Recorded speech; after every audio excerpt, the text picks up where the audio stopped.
ಹೆಣ್ಣು ಕೊಡ್ಲಿಲ್ಲ ಎನ್ನುವಂತ ದ್ವೇಷಕ್ಕೆ ಹೀಗೆ ಮಾಡೋದ. ಗಾಂಜಾ ಕೇಸ್ನಲ್ಲಿ ಇಡೀ ಕುಟುಂಬ ಸಿಲುಕಿಸೋಕೆ ಪ್ಲಾನ್ ಮಾಡ್ಕೊಂಡಿದ್ದಾನೆ ಒಬ್ಬ. ಶಿವಮೊಗ್ಗದ ಸಾಗರ ಗ್ರಾಮಾಂತರ ಠಾಣೆಯಲ್ಲಿ ವಿಚಿತ್ರ ಘಟನೆಯೊಂದು ನಡೆದಿದೆ. ವೈಯಕ್ತಿಕ ದ್ವೇಷಕ್ಕೆ ಆಗಿರುವಂತ ಘಟನೆ ಎನ್ನುವಂಥದ್ದು ಗೊತ್ತಾಗಿದೆ. ವೈಯಕ್ತಿಕ ದ್ವೇಷಕ್ಕೆ ಕೆಪಿಟಿಸಿಎಲ್ ಎಂಜಿನಿಯರ್ ಈ ದುಷ್ಕೃತ್ಯವನ್ನ ಮೆರೆದಿದ್ದಾನೆ. ಗಾಂಜಾ ಕೇಸ್ನಲ್ಲಿ ಸಿಲುಕಿಸೋಕೆ ಹೋಗಿ ತಾನೇ ತಗಲಾಕೊಂಡಿದ್ದಾನೆ. ಹೆಣ್ಣು ಕೊಡ್ಲಿಲ್ಲ ಎನ್ನುವಂಥ ದ್ವೇಷಕ್ಕೆ ಈ ರೀತಿಯಾಗಿ ಯಾರಾದರೂ ಮಾಡ್ತಾರಾ? ಈತ ಇಂಜಿನಿಯರ್, ಬೇರೆ ಇಂಜಿನಿಯರ್ ವೃತ್ತಿಯನ್ನು ಮಾಡಿಕೊಂಡಿದ್ದ. ಆದರೆ ಒಂದು ಕುಟುಂಬ ನನಗೆ ಹೆಣ್ಣು ಕೊಡಲಿಲ್ಲ ಎನ್ನುವಂಥ ಕಾರಣಕ್ಕಾಗಿ ಆ ಕುಟುಂಬವನ್ನು ಗಾಂಜಾ ಕೇಸ್ನಲ್ಲಿ ಸಿಲುಕಿಸುವಂಥ ಪ್ರಯತ್ನ ಕೂಡ ಈತ ಮಾಡಿದ್ದ ಎನ್ನುವಂಥದ್ದು ಗೊತ್ತಾಗ್ತಾ ಇದೆ. ಹಾಗಾದರೆ ಈತ ಏನು ಮಾಡ್ದ, ಏನಿದು ಕೇಸು ನೋಡ್ತಾ ಹೋಗೋದಾದ. 19 ಗಾಂಜಾ ಪ್ಯಾಕೆಟ್ ಹೆಣ್ಣಿನ ಮನೆ ಕಾಂಪೌಂಡ್ಗೆ ಎಸೆದಿದ್ದಾನೆ ಈ ಭೂಪ. ಆರೋಪಿ ಶಾಂತಕುಮಾರ್ ಕೃತ್ಯ ಮನೆಯ ಸಿಸಿಟಿವಿಯಲ್ಲಿ ಸೆರೆಯಾಗಿದೆ. ಗಾಂಜಾ ಎಸೆದು ತಾನೇ ಅಬಕಾರಿ ಅಧಿಕಾರಿಗಳಿಗೆ ದೂರನ್ನು ಕೂಡ ಈತ ಕೊಟ್ಟಿದ್ದಾನೆ.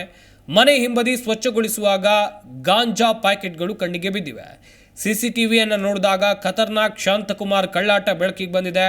ಆರೋಪಿಯನ್ನು ಸದ್ಯ ಪೊಲೀಸರು ಕಂಬಿ ಹಿಂದೆ ತಳ್ಳುವಂಥ ಕೆಲಸವನ್ನು ಮಾಡಿದ್ದಾರೆ. ಏನಿದು ಪ್ರಕರಣ ಅಂತೇಳಿದರೆ, ಈ ಶಾಂತಕುಮಾರ್ KPTCL ಅಲ್ಲಿ ಇಂಜಿನಿಯರ್ ಆಗಿ ಕೆಲಸ ಮಾಡ್ತಾ ಇದ್ದ. ಈತನಿಗೆ ಒಂದು ಕುಟುಂಬದವರು ಹೆಣ್ಣು ಕೊಟ್ಟಿರಲಿಲ್ಲ.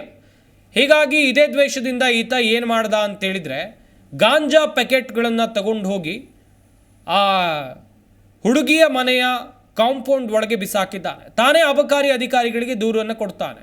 ಸರ್, ಈ ರೀತಿಯಾಗಿ ಅವ್ರ ಮನೆಯಲ್ಲಿ ಗಾಂಜಾ ಇದೆ ಅಂಥೇಳಿ ಅಬಕಾರಿ ಅಧಿಕಾರಿಗಳು ತನಿಖೆಯನ್ನು ನಡೆಸ್ತಾರೆ. ಆ ಬಳಿಕ CCTV ಫುಟೇಜ್ಗಳನ್ನು ನೋಡಿದಾಗ ಗೊತ್ತಾಗುತ್ತೆ ಈ ಕೃತ್ಯವನ್ನು ಮಾಡಿದ್ದು ಶಾಂತಕುಮಾರ್ ಎನ್ನುವಂಥದ್ದಾಗಿ.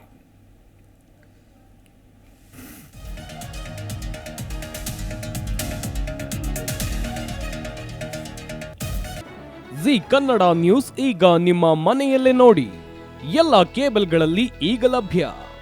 ಸನ್ direct 292, Jio TV 1334, U digital 162, city cable 51, GTPL 17, Abhishek cables 821, rockline telecommunication 51, Shri Basaveshwara number 60, Vinayaka digital number 53, in digital number 896ರಲ್ಲಿ.